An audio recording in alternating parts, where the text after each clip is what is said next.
HRTC की मुख्यालय और पुराना बस अड्डा शिमला के नीचे की सुरंग का जीर्णोद्धार का काम पूरा हो गया है। अब यहां से गुजरने वाले वाहनों और लोगों को हिमाचल पथ परिवहन निगम की इतिहास की झलक देखने को मिलेगी। इस सौंदर्यीकरण का डिजाइन हिम चटर्जी ने तैयार किया, जबकि टनल में सौंदर्यीकरण का काम ऊना के सुनील कुमार सूरी ने किया है।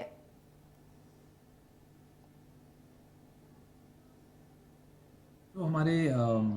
एचआरटीसी ऑफिस, जो हमारा ऑफिस है, उसके नीचे जो एक टनल है, और उस टनल का जो हमने ब्यूटिफिकेशन करा है, उसका जो इंस्पिरेशन थी वो ये थी कि पिछले साल 2024 में 2 अक्टूबर को हमारे 50 साल पूर्ण हुए एचआरटीसी के, और हमने सोचा कि उस ही पार्ट में हमको इस टनल को भी कुछ डेवलप करना चाहिए कि हमारे एचआरटीसी की एक तरह हम उसको एक एक्सपीरियंस बनाना चाहते थे सबके लिए, कि इतनी सारी गाड़ियाँ यहाँ से पास थ्रू करती हैं, पर इस वॉल के प्रति कोई हमारा थीम नहीं था। तो हमने सोचा क्यों ना हम अपनी हिस्ट्री, अपना इतिहास इस वॉल पेंटिंग के माध्यम से दिखाएं कि हमारे कौन से वर्ष में कौन सा मॉडल था। तो अगर आप देखेंगे दीवार के एक साइड पे हमने अपने बस के सारे मॉडल्स दिखाए हुए हैं 1974 से लेकर हमारी जो 2016 की जो इलेक्ट्रिक बस आई है, वो उसमें बीच में कम से कम 4 या 5 बार हमारी फ्लीट का विस्तारीकरण हुआ है, तो उसको एक तरफ से कैप्चर किया गया। दूसरा पार्ट, जो दूसरा साइड है वॉल का, उसमें जो थीम रही है वो रही है हमारे पैसेंजर।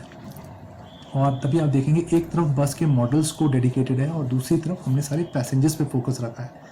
कि पैसेंजर्स की क्या उम्मीद होती है एक पब्लिक ट्रांसपोर्ट के साथ। हमने कोशिश की है कि उन वॉल्स का जो यूज़ है थोड़ा एक इमेजिनेटिव, रचनात्मक तरीके में किया जाए, क्योंकि अगर आप राइट साइड पे देखेंगे तो जो विंडोज़ हैं उनको हमने उसके ऊपर एक 2 बसें बना दी और विंडोज़ को एक तरह से हमने बस का ही की रूपरेखा उसमें दे दी। कलर्स का डिज़ाइन हम एसेंशियली एक बहुत हिमाचली डिज़ाइन देना चाहते थे। तो अगर आप वो भी देखेंगे तो आपको पाएंगे कि जो डिज़ाइन की जो पैटर्न्स हैं वो बहुत हिमाचली पैटर्न्स हैं, और इस पर्टिकुलर चित्र के माध्यम से हम तीनों चीज़ें दिखा सकते हैं, अपने स्टेट का कल्चर, अपनी ऑर्गेनाइजेशन की हिस्ट्री, और हमारे जो केंद्र बिंदु है, हमारा जो पैसेंजर है, हमारा जो यात्री है, उन तीनों को हम इस पेंटिंग के थ्रू दिखाना चाहते थे।